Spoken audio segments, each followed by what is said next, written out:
안녕하세요. 수능 8등급에서 고려대 편입 합격한 진종원이라고 합니다. 모의고사 성적표를 받으면 100분위가 나오잖아요. 제가 보통 8% 정도 받았던 것 같아요. 처음 공부하다 보니까 상위 8%라고 착각을 해서 옆 친구한테 나 상위 8%다 이러니까 그 친구가 이제 알려주더라고요. 그 밑에서 8%라고. 그만큼 많이 무지했던 거죠. 고3 때 이제 처음 공부를 제가 해봤는데 양재고를 제가 나왔는데 이제 양재고가 나중에 졸업하고 나서 강남 8호권이라는 것도 알 정도로 입시에 대해서 많이 무지했고 아는 게 정말 없었습니다. 왜냐하면 이제 대학을 간다는 생각 자체를 안 하고 있었기 때문에 공부 자체를 안 했죠. 뒤에서 이제 누가 더 잘 찍냐의 수준이었기 때문에 점수도 의미가 없었죠. 내신 시험 볼 때 막 밀고 자고 막 이랬으니까. 학교 이름도 사실상 애들이 스카이 가겠다, 스카이 하니까 그게 서울대, 고대, 연대 약자구나 라는 걸 알 정도였고 대학에 대해서도 엄청 무지했었던 것 같습니다. 영어 공부할 때 단어를 따로 외워본 적이 없으니까 한 지문을 공부하게 되면은 모르는 단어가 9할이에요. 아무것도 모르는. 그러니까 단어 찾고 해석하면 30분, 선지 고민하는데 5분, 그럼 35분. 공부를 안 하다 보니까 이거 하고 나면은 뇌 과부하. 그럼 끝나고 나면은 종치고. 거의 이제 50분당 한 문제 푸는 수준이었던 거예요. 시험을 볼 때는 듣기 끝나고 3문제 정도 풀게 되면은 이제 끝나는 정도고 나머지는 찍는 수준이라서 사실 그 점수도 이제 의미 없는 수준의 점수였죠.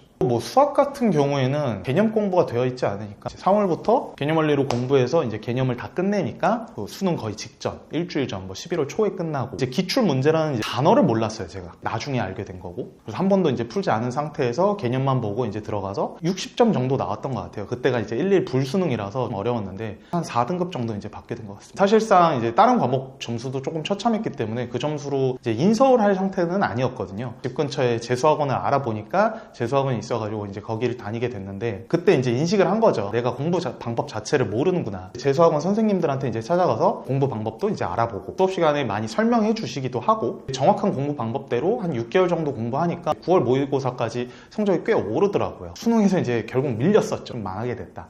그래도 일단 이제 수학과에 가고 싶어서 최대한 제 점수에 맞게 갈 수 있는 대학을 지원하게 돼가지고 이제 숭실대 수학과에 지원하게 됐습니다.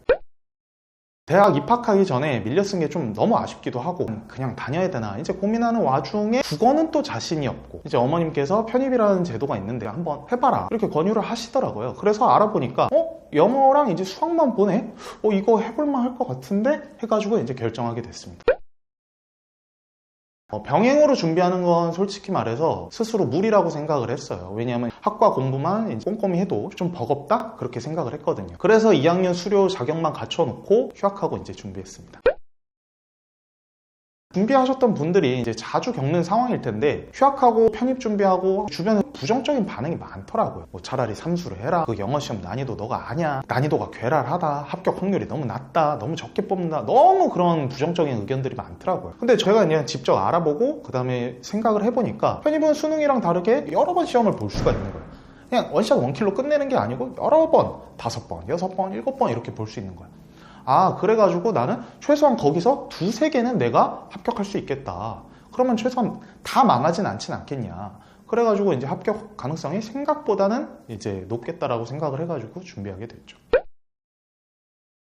물론 이제 저 같은 경우에는 재수할 때 어느 정도 이제 공부 틀이랑 기본기는 잡아놨고 또 학과 공부를 하면서 자연스럽게 이제 편입수학 공부도 했기 때문에 다른 수험생들보다는 수월하게 준비한 거는 맞습니다. 근데 이제 수능 노배 상태로 시작하고 그리고 이제 편입 영어, 편입 수학을 이제 다 해본 사람으로서 오히려 소수 과목에 장시간 집중하는 거라 준비하는 데는 무리 없을 거라고 이제 제가 생각을 했죠. 편입 영어는 이제 수능 1등급인 경우에는 단어만 이제 추가적으로 10,000단어에서 한 20,000단어 그 정도만 이제 외워주시면 될 것 같고 그리고 이제 논리나 독해 이런 위주로 공부하시면 무리가 없을 것 같습니다. 2등급 이하인 학생들은 사실상 이제 단어 양도 이제 부족하고 독해나 논리 이쪽에서 이제 좀 구멍이 많으니 그런 친구들은 단어를 그냥 많이 외우시는 게 일단 급선무고 그 다음에 논리, 독해 그런 걸로 이제 또 추가적으로 준비하시면 좋을 것 같습니다.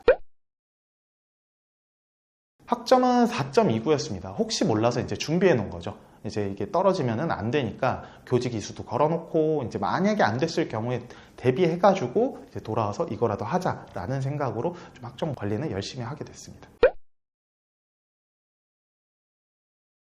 학점이 고고익선인 건 맞으나 이제 주변 합격생 지인분들을 알아보니까 1점대, 3점대, 2점대 다양하더라고요.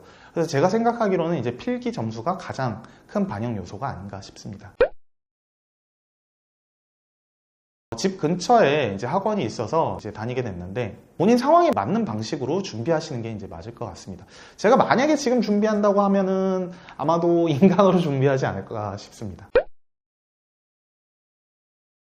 그리고 요즘 수능판이 메디컬 때문에 이제 핫하기도 하고 고인물화도 이제 심해지고 그래서 점점 어려워지고 있잖아요. 많은 수험생분들이 본인이 원하는 대학에 진학 못해서 많은 좌절도 느끼실 거예요. 뭐 저도 그랬었고. 근데 나만 못 간 것 같고 나만 점수가 안 나오는 것 같고 그러다 보면 이제 점점 수능에만 매몰이 되거든요. 그게 그 상황에서는 사실 당연해요. 저도 그랬고 수능 말고 안 보여요. 아무것도 안 보여요. 그때는 그게 당연한 거고 특히 뭐 고등학생분들 그걸 바로 엔수하신 분들은 뭐 더더욱 그럴 거고 이 제도만이 이제 뭐 유일한 길이고 뭐 답이라고 이제 생각하게 되죠. 근데 본인 상황에 맞춰서 뭐 수능이 적절하다 싶으면 수능을 뭐 다시 보시는 거 좋은 선택인 것 같습니다. 근데 이제 편입이라는 제도가 있는지도 모르는 경우가 많거든요. 모든 사람들이 엔수할 환경이 아니기도 하고 현재 상황에 맞춰 앞으로 조금씩 나아가고 싶기도 하고 나아가야 되는 분들이 있잖아요. 그런 분들에게는 이제 편입이 참 적절한 제도가 아닐까. 수능을 망치신 분들도 있고 재학생 그리고 뭐 졸업생 뭐 직장인분들 뭐 다양한 사람들이 있잖아요. 그리고 특히 이제 여러 과목을 준비하는데 취약하신 분들 그래도 다시 한번 학벌을 높이고 싶은 분들 내가 원하는 대학에 가고 싶은 분들은 다시 도전하는 데는 좋은 제도가 아닌가 싶습니다. 일단 대학에 들어가시게 되면은 이제 보는 것들도 많아지게 되고 생각도 많이 달라지시게 되니까